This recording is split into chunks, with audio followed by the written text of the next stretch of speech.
In 1956, a young actress stood in front of a full-length mirror in a dressing room at Paramount Studios. The room smelled like hairspray and face powder. She wore nothing but her foundation garments, a structured bra, a waist cincher, and stockings clipped to a garter belt. A woman with a measuring tape stepped behind her without speaking. The tape circled her waist, pulled snug but not tight. The woman read the number aloud. 23 inches. The actress exhaled for the first time in what felt like an hour. The measurement was written in a file with her name on it. Next week she would stand here again? Look at any photograph from the golden age of Hollywood. A premiere at Grauman's Chinese Theater, a studio publicity shot, a candid image taken outside the Brown Derby on a Tuesday afternoon. The women are not simply thin. They possess a specific silhouette, a shape so consistent it appears almost architectural. Small waist, defined bust, proportioned hips. Posture held so precisely it looks effortless. Every woman, regardless of height or natural build, appears to have been constructed according to the same blueprint. This was not an accident, and it was not genetics. It was a system. In 1955, the average American woman weighed approximately 140 pounds. The average Hollywood actress under studio contract weighed considerably less, usually between 110 and 120 pounds, regardless of height. But weight was only part of the equation. What mattered more than the number on the scale was the measurement. Bust, waist, hips. These three numbers were recorded, tracked, and monitored with the kind of precision usually reserved for scientific experiments. The ideal, the number that appeared again and again in wardrobe department files and casting notes, was 23 inches at the waist. Some women measured 22, a few measured 24, but 23 was the standard. And if you could not achieve it naturally, you were expected to achieve it anyway. The measuring ritual happened every week in most studios. Sometimes twice a week, Wednesday afternoons at MGM, Thursday mornings at Warner Brothers. The actress would report to the wardrobe department, remove her street clothes, and stand in her undergarments while a wardrobe mistress circled her body with a cloth tape measure. Bust at the fullest point, waist at the narrowest point, just above the navel, hips at the widest point, approximately 8 inches below the waist. The numbers were recorded in a ledger. If the waist measurement increased by more than an inch, questions were asked. If it increased by 2 inches, there were consequences. Not punishments exactly, but conversations, suggestions, a visit to the studio doctor, a revised meal plan. The measuring tape was never presented as punishment. It was presented as care, as guidance, as the studio helping her maintain what she had worked so hard to achieve. But the measuring tape was only the diagnostic tool. The real question was how these women maintained measurements that most bodies do not naturally produce. The answer involved a combination of garment engineering, dietary restriction, and a daily discipline so ordinary they never thought to name it. It started underneath everything else with the foundation. Foundation garments in the 1950s were not optional. A woman did not leave her home without them. A bra, always structured, often with light boning to create shape. A girdle or a waist cincher, depending on the silhouette required that day. A full slip over the top to smooth the lines. These garments were not designed for comfort. They were designed to construct a shape that could then be dressed. The girdle in particular did work that no modern shapewear quite replicates. Made from heavy elastic, rubber, and sometimes steel boning, it compressed the waist, smoothed the hips, and held everything in place with a firmness that left marks on the skin by the end of the day. Actresses wore them for 12, 14, sometimes 16 hours during shooting days. They ate lunch in them. They sat in them between takes. Removing the girdle at the end of the day left red lines across the ribs and abdomen that took hours to fade. Some women began wearing lighter waist training corsets as teenagers, long before they ever signed a studio contract. The practice was called cinching, and it involved gradually reducing the waist measurement over months or years by wearing progressively tighter corsets for progressively longer periods of time. The goal was not to create an illusion. The goal was to reshape the body itself, to train the floating ribs to sit higher and closer together, to create a waist that measured 23 inches even without the corset. It worked, but it required years of consistent effort, and it was not without cost. Women who cinched reported difficulty with deep breathing, occasional dizziness, and digestive discomfort. They did not talk about these things in interviews. They talked about discipline and posture and taking care of oneself. The foundation garments created the silhouette, but maintaining the measurements required something else. It required that nothing unnecessary be added, and that meant food had to be controlled with a precision that matched the measuring tape. Stay with this part because the diet strategies used in 1950s Hollywood were not the diets we recognize today. There were no calorie counting apps, no macro tracking, no meal prep services. What existed instead was a set of unwritten rules, passed from actress to actress, from wardrobe mistress to contract player, from studio doctor to anyone who asked. The rules were simple. Breakfast was black coffee and half a grapefruit, or black coffee and a soft-boiled egg. Lunch was cottage cheese with a piece of fruit, or a small green salad with lemon juice. No oil.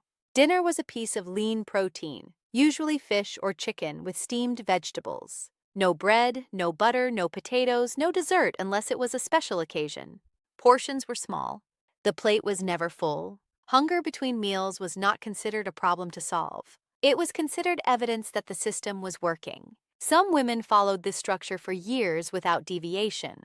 Others followed it during filming and relaxed slightly between projects. But the structure itself was consistent across studios, across decades. It was the Hollywood diet before anyone called it that. And it produced results because it was essentially a very low-calorie, low-carbohydrate eating pattern that kept insulin levels stable and prevented any meaningful fat storage. The women who followed it were not eating enough to maintain a higher weight. The deficit was built into the system. They were often hungry. They learned to ignore it. But here is where it gets darker. When hunger became unmanageable, when the cottage cheese and grapefruit stopped being enough, studio doctors had a solution. Amphetamines, benzodrine, dexedrine, and later Dexamyl. These were not street drugs. They were prescription medications, dispensed by licensed physicians employed by the studios. They were marketed as diet pills, energy enhancers, and appetite suppressants. And they worked. A woman who took a benzodrine tablet at breakfast would not feel hungry again until evening. She would also feel alert, energetic, and capable of working a 14-hour day without visible fatigue. The downside? Dependency, insomnia, mood disturbances, and eventual tolerance requiring higher doses was not discussed in 1955.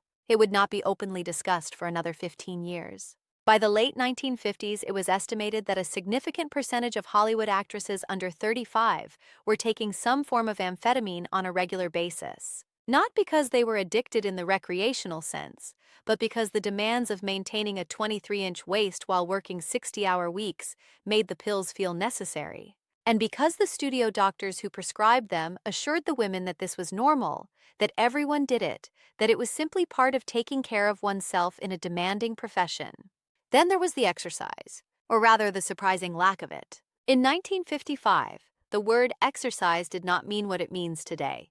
There were no gyms in the modern sense, no personal trainers, no Pilates studios or spinning classes or CrossFit boxes. Women did not work out. What they did instead was move through their days in ways that required their bodies to be active without ever calling it exercise. Walking to set, standing for hours during costume fittings, rehearsing choreography if the role required dancing, posture drills and deportment lessons, where they practiced walking with books balanced on their heads, sitting with their spines straight, and moving through rooms as though they were always being photographed. This kind of movement kept them lean without building visible muscle. It maintained the long, elegant lines that the camera preferred. But what happened when a woman could not maintain the measurements? What happened when the weekly check-in revealed a waist that had expanded from 23 inches to 25? The consequences were quiet but immediate. Costume budgets were adjusted. Roles were reconsidered.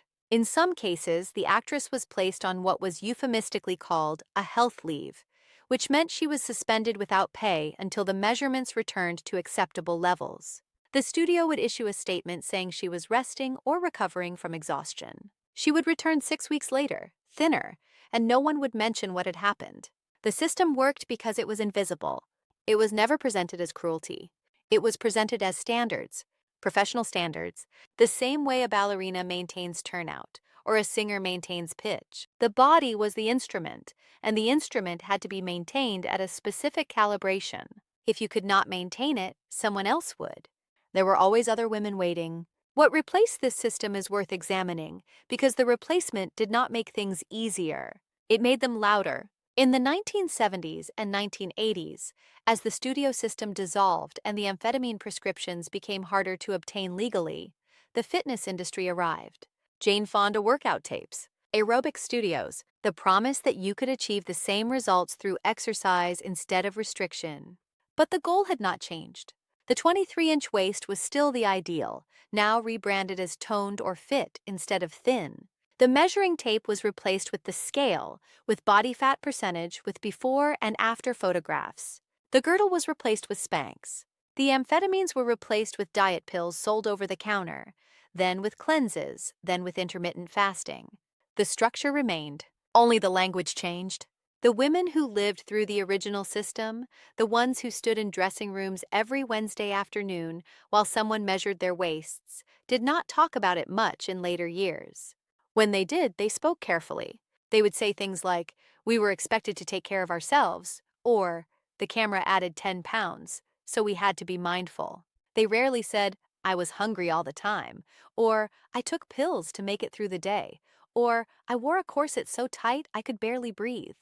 Not because they were dishonest, but because the system had taught them that these sacrifices were part of professionalism, part of the craft, part of what it meant to be taken seriously.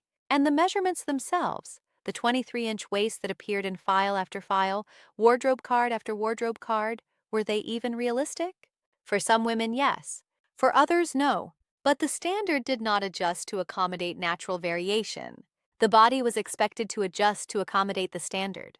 And if it could not, the girdle, the pills, and the cottage cheese would close the gap.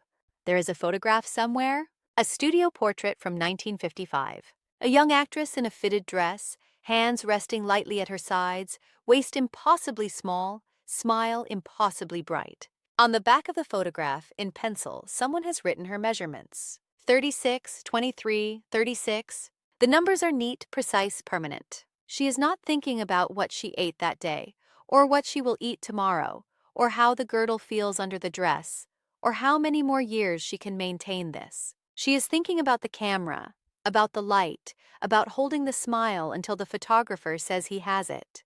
The measurement is already written down. The rest is just performance. If this felt like something you recognized, something you have seen echoes of in a world that claims to have moved past it, subscribe. The next film is waiting.